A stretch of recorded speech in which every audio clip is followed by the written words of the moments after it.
Bem-vindos ao primeiro episódio do Troca de Bolas. Vou estar aqui na companhia do meu colega e amigo Pedro Coelho para então fazermos o rescaldo a mais uma edição do Millennium Steel Open, uma edição que marcou o regresso à normalidade. Pedro, foi bom ver aquele público todo. Também tivemos a sorte de contar com uma meteorologia clemente. É verdade, foi bom para todos. Acho que para nós, a organização, nós fazemos o torneio para os fãs, não é? Foi bom ter outra vez o público, foi bom para os jogadores também gostam de jogar com os adeptos ali nas bancadas. Foi bom também ter a comunicação social também de volta a cobrir este evento. Acho que foi realmente fantástico voltarmos àquilo que tínhamos perdido um bocadinho desde 2019. É como quem não quer nada, foram 3 anitos. Pois, há 3 anos. Estávamos também um bocadinho enferrujados em termos de organização, mas acho que fomos melhorando dia a dia. E depois também tivemos realmente a sorte do tempo, como tu disseste. Havia previsões de chuva, vento. Aliás, uns dias antes de começar, houve ali todas as estruturas foram testadas. Quase um cataclismo. Houve dias incrivelmente ventosos e depois também muita chuva. Mas o torneio conseguiu escapar de boa e, obviamente, o sol, temperaturas mais amenas, muda completamente o estado de espírito do público e, consequentemente, da competição. Depois do ano passado termos tido o regresso dos jogadores, mas apenas os jogadores, naquele mano a mano, sem público, sem essa energia, e também o torneio muito limitado, sem a parte corporate, sem os camarotes, sem o público, obviamente, mas notou-se uma energia muito boa ao longo do torneio e espectadores com fome de bola também. Sim, eu acho que as previsões retiraram ali algum público nos primeiros dias, apesar de a segunda-feira ter sido feriado, mas acho que depois as pessoas foram aderindo. Os últimos dias tivemos ali enchentes. Sábado tivemos mais de 4.000 espectadores e no domingo, na final, já se sabia que estava esgotado, portanto, à volta de 3.500, que é a lotação do quarto central. Sim, a segunda-feira esgotou antecipadamente. No primeiro dia do qualifying, no sábado, tivemos muita gente. Depois do domingo é que teve ali um pouco de frio, um pouco de chuva, mas de facto, ao longo da semana, eu fiquei muito contente de ver as bancadas regularmente repletas. Foi uma maravilha ver o regresso do público após 3 anos ao Clube de Ténis do Estoril. E também muitas crianças também participaram naquelas atividades proporcionadas por alguns patrocinadores e nomeadamente também pela Federação Portuguesa de Ténis, que lá nos Cortes Cobertos faz sempre várias atividades para animar o público. Houve realmente uma boa interação entre a organização e a parte desportiva e todo o público e todos os convidados que foram lá, que também convém também não esquecer todos aqueles que foram lá almoçar e jantar, porque é realmente também um acontecimento social único. Só existe, aquele restaurante só está aberto durante uma semana, portanto foi muito bom. Viveu-se um ambiente de festa e é isso que o maior evento tenístico nacional deve ser, sobretudo uma festa para os aficionados. Depois tem toda essa parte social que é muito bem desenvolvida pelos organizadores, e isso justifica um naipe de patrocinadores de elite, alguns deles mesmo de primeira água, como a Porsche, a Rolex, enfim, o próprio Banco Millennium. Foi bom. Acho que foi uma edição muito completa do torneio, não só toda essa parte extra-competição, como também no plano desportivo, e acho que temos muita coisa para falar no plano desportivo, e eu acho que podemos mesmo começar pelo triunfo da dupla portuguesa Francisco Cabral e Nuno Borges. Realmente foi uma edição que acaba por ser histórica, não só esse regresso do público, mas depois logo com uma vitória dos tenistas portugueses. Já tinha havido algumas no passado, se calhar a maior parte das pessoas já se tinha esquecido que já houve campeões portugueses no ATP Tour, mas aqui em Lisboa, na zona de Lisboa, já tinha havido uma na Maia em 1996, mas aqui nesta zona de Lisboa ainda não tinham visto uma dupla portuguesa a triunfar. Nuno Borges, Francisco Cabral, ainda por cima jovens, estão a começar, prometem ainda muitos mais. Pois, o Emanuel Couto e o Bernardo Mota ganharam o Maia Open naqueles 2 anos em que o torneio integrou o calendário do ATP Tour em 1995 e 1996, eles venceram em 1996. O João Cunha Silva e o Nuno Marques também ganharam juntos um título, mas um pouco mais a sul, em Casablanca, em Marrocos. O Frederico Gil também ganhou um título, mas com um outro parceiro não português, tal como o João Cunha e Silva. Já agora só o Cunha foi o primeiro, foi em 92 ao lado do americano Mike Bauer, torneio de Tel Aviv, que já não existe. Ele jogava bem, normalmente jogava bem em Tel Aviv. E depois também o Frederico Gil. E houve outra ocasião que eu recordo bem, e vamos lá ver se eu acerto nas circunstâncias. Em 1997, o João Cunha e Silva e o Nuno Marques jogaram uma meia-final que, para todos os efeitos, era uma final, diante dos brasileiros Gustavo Kirten e Fernando Meligeni. Isto porque um dos jogadores que se tinha qualificado para a final no outro lado do quadro estava lesionado e não podia jogar na final. Portanto, para todos os efeitos, quem ganhasse aquela meia-final ganhava o título, e a verdade é que os portugueses estiveram muito perto de ganhar essa meia-final. Os brasileiros deram uma grande reviravolta. O Guga depois foi fazer surf para o guincho e um mês e meio depois estava a ganhar Roland Garros, primeiro título da carreira dele e logo o maior torneio do mundo em terra batida, um torneio do Grand Slam, e tanto o Nuno Borges como o Francisco Cabral jogaram pela primeira vez um quadro principal de pares do ATP Tour e saíram logo com a vitória. É verdade, é fantástico. Não querendo tirar nada, porque não há nada a tirar ao mérito dos dois, eu acho que também fiquei ali com a sensação de que realmente o nível ATP nos pares não é assim tão diferente dos challengers.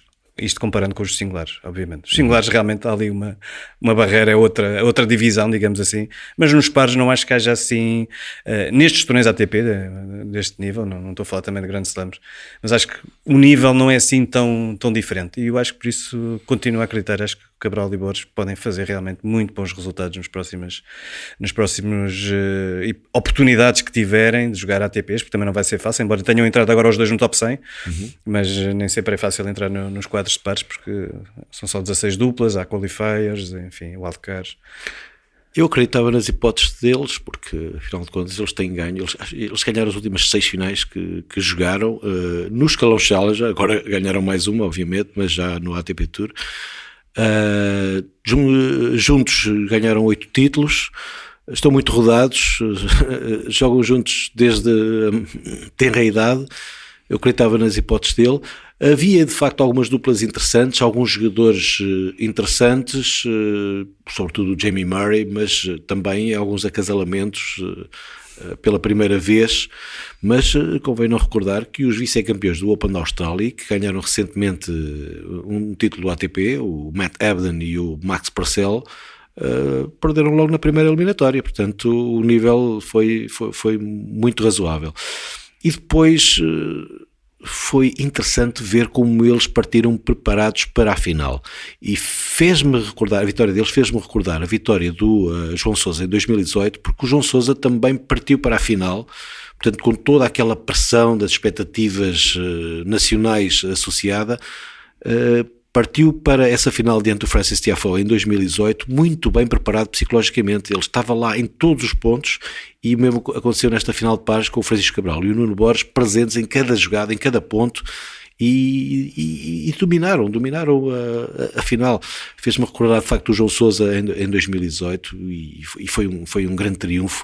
O Francisco Cabral, que pode ser o primeiro grande especialista puramente de pares do ténis português. Já houve alguns em Challenger, e recordo-me uma conversa que tive com o João Cunha e Silva há para aí uns 10 ou 12 anos, em que ele me falou, me abriu a perspectiva para as carreiras de pares, jogadores que podem fazer carreira exclusivamente em pares e a fazer isso a sua profissão, o seu ganha-pão. E de facto o Francisco Cabral tem características de especialista de pares sensacionais. Ele tem pormenores incríveis de ângulos à rede no vôlei que ele consegue matar o ponto, e obviamente esse entendimento com o Nuno Borges é muito importante para o sucesso dos dois. Embora ainda não perdi esperanças de vê-lo também ter melhores resultados em singulares. Vamos ver, às vezes até o facto de entrar agora em quadros como jogador de pares, talvez também queria ali algumas outras oportunidades para jogar singulares, qualifyings, por exemplo. Em relação ao que estavas a dizer, eu desde que o vi jogar mais vezes a pares, faz-me sempre lembrar um pouco o Nuno Marques, não consigo evitar. Até porque fisicamente são algo parecidos. Exatamente. Com uma diferença.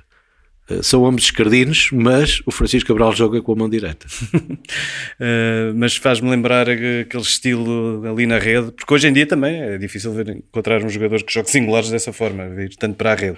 Mas ali nos pares, aqueles movimentos do Francisco faz-me lembrar realmente muito o Nuno Marques, e já desde há algum tempo, aquela cobertura de rede, mesmo o serviço, um serviço que não é 200 à hora, mas é um bom serviço, bem colocado, dá tempo para chegar ali à rede e terminar o ponto. Gosto muito de os ver, acho que, pronto, conhecendo-se, como dizia já alguém há muitos anos que eu ouvi, o melhor segredo para um bom par é antes irem beber uma cerveja juntos na véspera, porque realmente o entendimento entre ambos, pessoalmente, tem que ser realmente muito bom. Depois a parte técnica e tática treina-se, não é? Mas tem que haver realmente um bom entendimento, e eles conhecem-se lindamente desde 10 anos, acho eu. Achas que eles são rapazes para beber uma cerveja juntos ou um copo de groselha?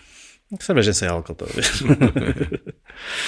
Bom, passamos para os singulares e também se fez história, não é? A vitória pela primeira vez, o primeiro título para o Sebastián Baez. É um jogador que já me tinha impressionado quando o vi jogar aqui e ali. Obviamente baixa estatura, faz logo recordar o Diego Schwartzman, mas talvez com um ténis mais retilíneo, também com profundidade, também uma grande esquerda a duas mãos. Ele próprio faz questão de, quando o questionaram acerca da influência de Diego Schwartzman, de impor o seu estilo próprio, a sua autoridade, ou seja, dizendo que somos diferentes. Mostrou muita qualidade e mostrou essa qualidade logo no primeiro encontro do torneio, porque jogou sob a atenção do público e a atenção da imprensa, porque defrontou o nosso João Sousa. Mas eu acho que acima de tudo acho que ele não pode evitar a comparação com o Schwartzman, até porque no sentido que Schwartzman mostrou que um jogador com 1,70 m pode ir muito longe. 1,68 m. Eu vou pelos os valores oficiais na ATP. Estão os dois com 1,70 m. Realmente também parece ser um bocadinho antes. Um bocadinho mais baixo. Ele próprio diz. Essa velha questão de o media guide do ATP e do WTA pôr sempre os jogadores e as jogadoras mais altos e mais magros. Mas sem dúvida que um Schwartzman de estatura baixa conseguiu o que consegue, claro que abre horizontes para todos aqueles que têm uma estatura baixa, e certamente que o Baez olhou ainda para mais um compatriota. Agora tem realmente estilos diferentes, acho o Baez um jogador um pouco mais acutilante, procura ser, talvez não espere tanto, não é? Para concluir o ponto, quer ter um bocadinho mais de iniciativa. E penso que se não tivesse um outro jogador tão carismático como o Tiafoe como adversário na final, ou pelo menos até nos últimos dias, acho que ele saiu em braços, é um facto, mas ainda teria outro reconhecimento ainda maior do público.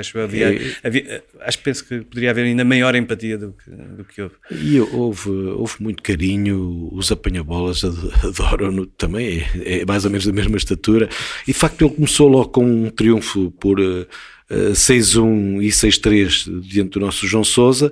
Seguidamente bateu o Marin Cilic em 3 partidas, 1-6, 6-1, 6-4. Aquele primeiro set foi um arraso, o Marin Cilic serviu muito bem, mas ele conseguiu dar a volta, não receando jogar mais em cima da linha de fundo. De facto, ele impressionou-me nesse aspecto. Ele agiganta-se e é um tomba gigantes, e depois foi por aí fora, batendo novamente um adversário após a perda da primeira partida, o Richard Gasquet, 3-6, 6-1, 6-4. De facto, o Richard Gasquet surpreendeu-me ao ganhar a primeira partida. Ele vinha também de 2 encontros desgastantes, e novamente uma grande reação do Sebastián Baez no segundo set após a perda da primeira partida. Depois, nas meias finais, face ao detentor do título Albert Ramos Vinholas, um jogador sempre muito combativo, 6-3, 6-7 com 9-7 no tie-break e 6-0 a selar a terceira partida, qualificando-se depois para uma final que resolveu de maneira sucinta face ao Frances Tiafoe por 6-3 e 6-2. 3 campeões do Millennium Estoril Open. E um campeão do Grand Slam, Marin Cilic.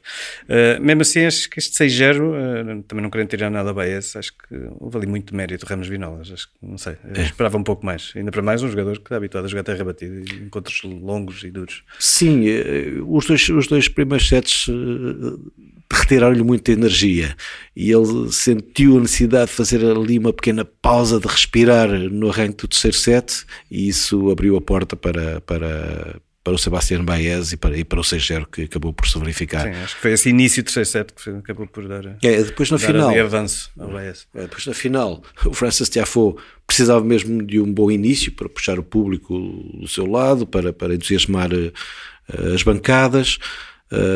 Fez 2-0, teve 3 breakpoints para o 3-0 com um duplo break, portanto com serviço para o 4-0, não aproveitou a oportunidade, e eu estava a comentar com o Nuno Chaves para a CNN Portugal, fartámos de frisar que aquele momento poderia ser importantíssimo, e acabou por se verificar isso mesmo.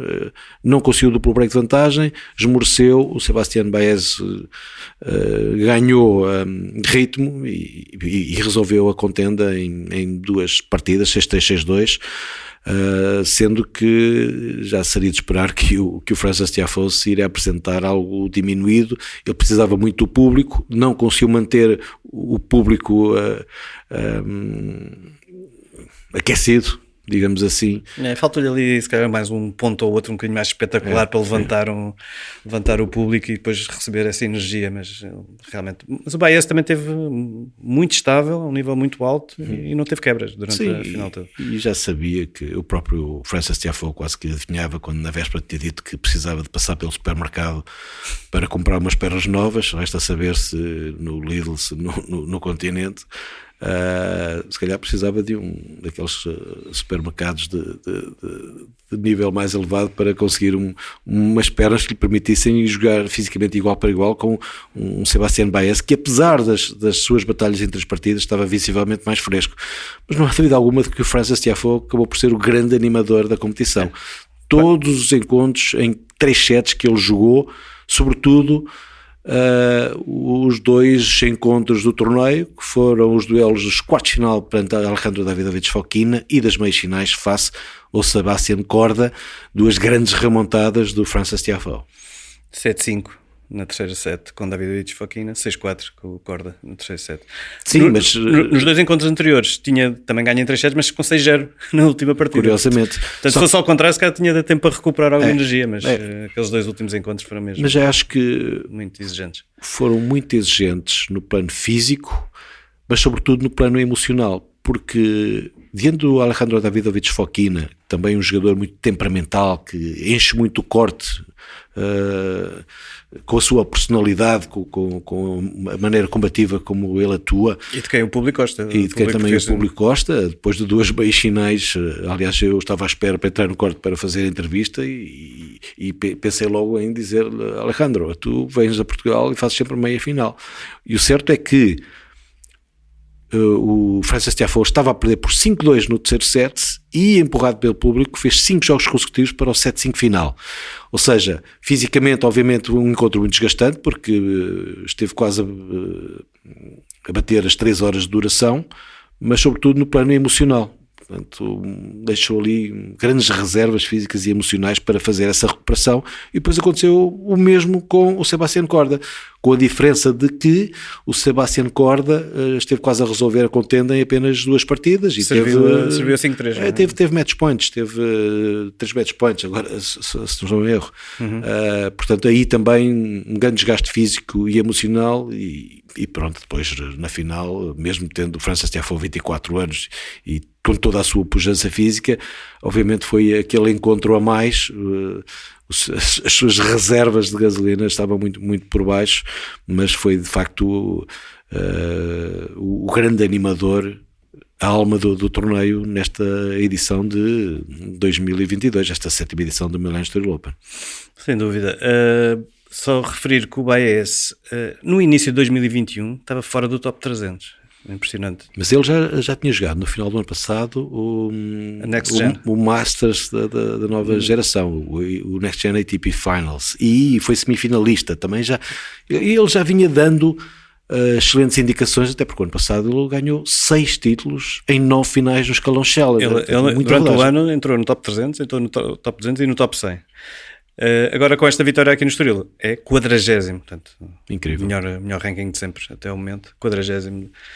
E curiosamente, ele que também era um bom jogador júnior, chegou a ser número 1 mundial em março de 2018, ainda antes, depois de obter o melhor resultado nesse escalão, que chegou à final do Roland Garros, perdeu com o Xun Zheng, um tenista chinês, e tem algum paralelismo com o outro vencedor desta semana, que foi o Holger Rune, um dinamarquês de 19 anos, feitos na sexta-feira, também ele um ex-número 1 júnior, este ganhou o Roland Garros no ano seguinte, portanto em 2019. E que o ano passado brilhou em challengers portugueses.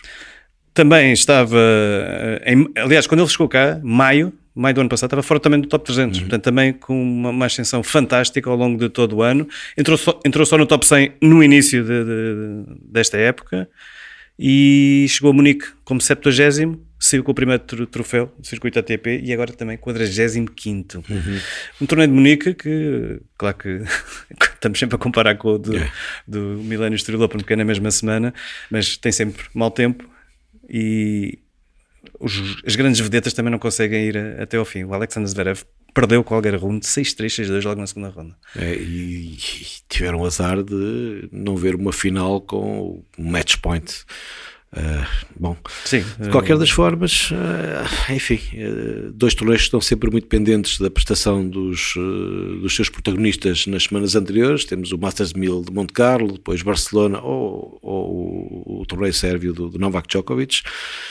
Também aconteceu com o Millennium Estoril Open, que viu 3 das suas grandes vedetas abdicarem, porque choveu em Barcelona e houve jornadas duplas com muitas horas nas pernas, enfim, Diego Schwartzman, o Pablo Carreño Busta, o Cameron Norrie. Mesmo assim, há bocadinho estavas a falar, acho que o TFL sai com o troféu do jogador mais simpático, mas eu acho que o mais antipático tem que ser para um ausente, mas é o Cameron Norrie. Não é por só ter desistido, é que desistiu em cima da hora do sorteio. Se ele tivesse feito umas horas antes, tínhamos um wildcard disponível, porque o João Sousa entrava direto e teríamos o Gastão Elias também no quadro principal. O Benoit Paire também ganhou esse troféu, porque quando saiu do campo apupado, baixou um bocadinho os calções para mostrar uma roupa interior da cor do patrocinador. Se calhar é o novo patrocínio na roupa interior. E relativamente ao Sebastián Baez, convém falar também da grande linhagem argentina em torneios do ATP Tour em Portugal. O ténis é uma modalidade de eleição no país das Pampas. Porque... Tu tiveste a ver isso, há mais vencedores argentinos do que espanhóis, não? Nos torneios ATP. Não fiz essa comparação, mas há muitos vencedores espanhóis, talvez não. De qualquer das formas, o ténis na Argentina é uma modalidade de primeira linha. Os argentinos habituaram-se a acompanhar esse grande ídolo que foi Guilherme Vilas, para mais um filósofo do ténis, um poeta, um cantor, tinha uma personalidade muito forte, muito vincada, era um jogador adorado um pouco por todo lado e... sendo este Millennium Estoril Open um torneio que começou no Clube de Ténis do Estoril em 2015 e distinto do anterior evento denominado Estoril Open, que se realizava no Jamor, convém recordar todos os vencedores argentinos desde 1990. Aliás, 1990 teve logo um finalista argentino, que foi o Franco Davin, que na final perdeu claramente diante do Emilio Sanches, o grande favorito. E depois tivemos o David Nalbandian em 2002, ou seja, este ano a vitória do Sebastián Baez foi alcançada no 20º aniversário desse primeiro título do ATP Tour de David Nalbandian, que, como se sabe, chegou a ser número 2 mundial. Ele ganhou o Masters ATP Finals em Xangai e depois voltou a ganhar no Jamor em 2006, diante do Nikolai Davydenko, uma grande final. Tivemos o Agustín Calleri, que foi finalista em 2003 diante do Nikolai Davydenko. O Juan Ignacio Schella venceu em 2004 diante do Marat Safin, uma final com muitas picardias, obviamente o Marat Safin nada contente com a situação, com o rumo dos acontecimentos. O Gaston Gaudio, que foi campeão de Roland Garros em 2004, veio aqui ganhar no Jamor a edição de 2005. E depois, ainda no Jamor, tivemos o Juan Martín del Potro a vencer consecutivamente nos anos 2011 face ao Fernando Verdasco e 2012 diante do Richard Gasquet. Richard Gasquet, que tinha essa característica de atingir a final em Portugal sempre que havia eleições francesas. Aconteceu em 2007, perdeu com o Novak Djokovic, aconteceu em 2012, perdeu com o Juan Martín del Potro. Ele em 2017 não veio, em 2015 ganhou o título no ténis de Estoril. Este ano de eleições francesas, estava bem encaminhado, teve 2 boas vitórias, falou-se nessa coincidência, mas depois de ganhar o primeiro set face a Sebastián Baez não conseguiu manter o mesmo nível. E esta semana temos já um primeiro Masters 1000, primeiro não, já é o segundo, já houve Monte Carlo, mas é em terra batida. Deixa-me apenas dizer e também perguntar-te que para mim o jogador que mais impressionou ao longo da semana no ténis de Estoril foi o Sebastián Corda. Esteve com um pé na final, obviamente, com aqueles match points, mas um jogador com uma calma olímpica, e curiosamente a frase que o Gastão Elias utilizou para o caracterizar, porque eu conheço o Sebastián Corda desde miúdo. O Sebastián Corda foi apanha-bolas dele quando ele treinava com o Radek Stepanek em Bradenton, sendo que o pai do Sebastián Corda, o Peter Corda, antigo número 2 mundial, campeão do Open na Austrália, era o treinador do Radek Stepanek. Portanto, o Gastão Elias conhece muito bem o Sebastián Corda. Ele de facto denotou uma calma olímpica, grande ténis, muito completo, seguramente um futuro top 10 mundial, se não mesmo top 5, ou até mesmo melhor, porque ele também foi número 1 mundial de júniores, mas está a ganhar um bocadinho a fama de não conseguir fechar encontros, e viu-se isso diante do Frances Tiafoe. Depois aquela calma olímpica ficou ali um pouco tremida, mas de qualquer das formas, para mim foi o jogador que mais me impressionou. Não sei qual foi o teu. Eu já sigo o Corda com outros olhos, digamos assim, porque realmente gosto imenso dele. Acho que é um excelente jogador e gosto daquela calma olímpica, como tu dizes.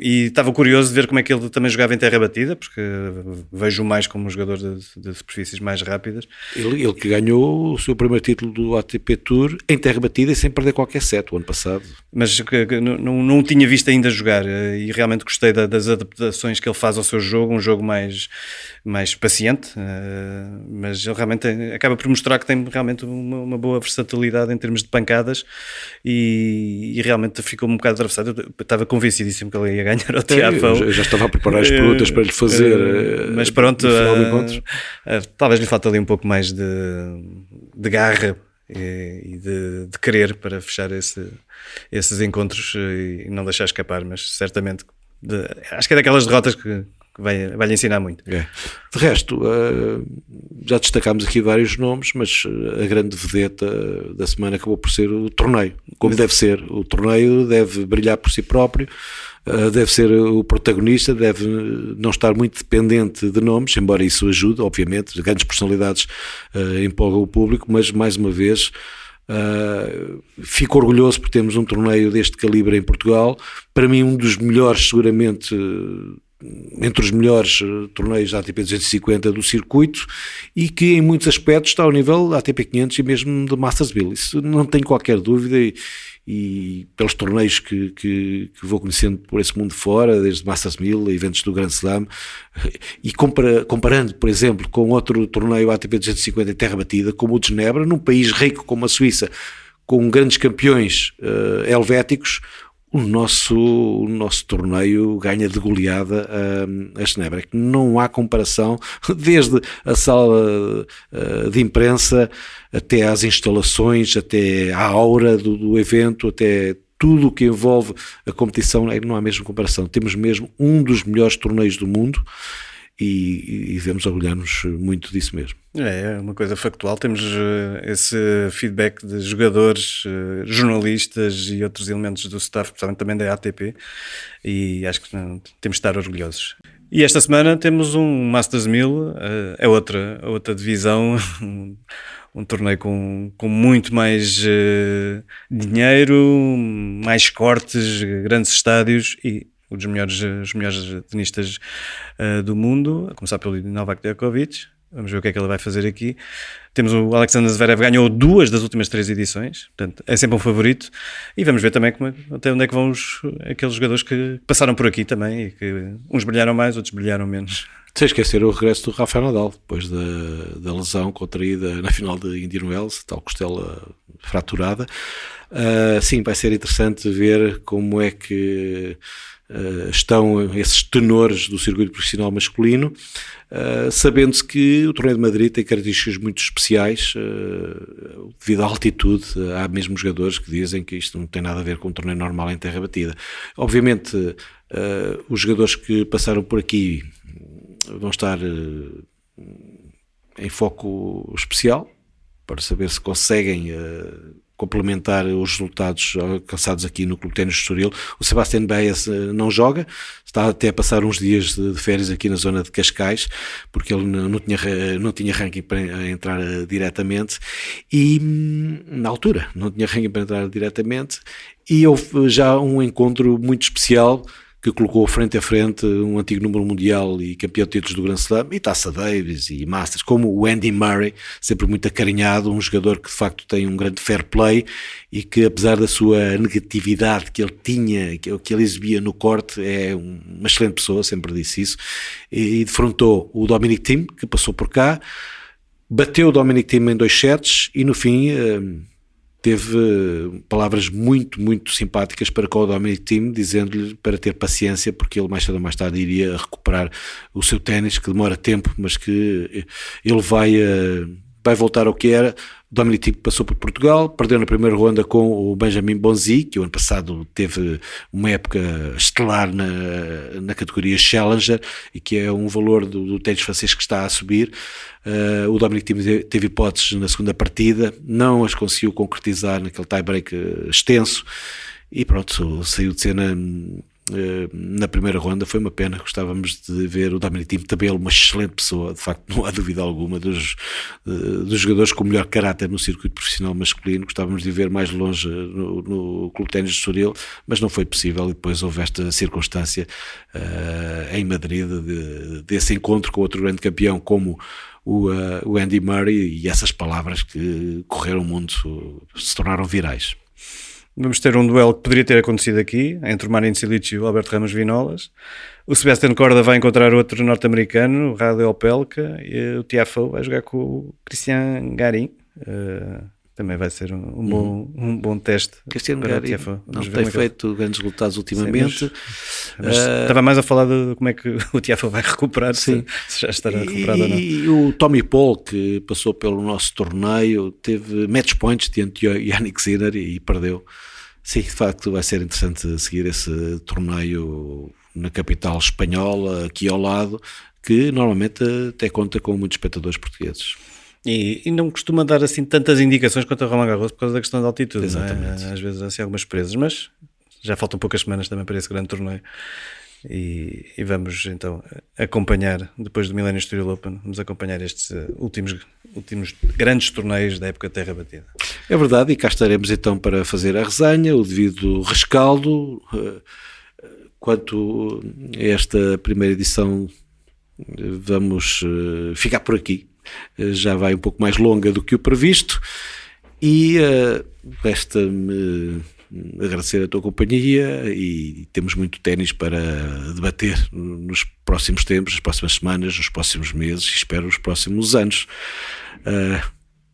Está então na hora das despedidas. Muito obrigado. Obrigado, até à próxima.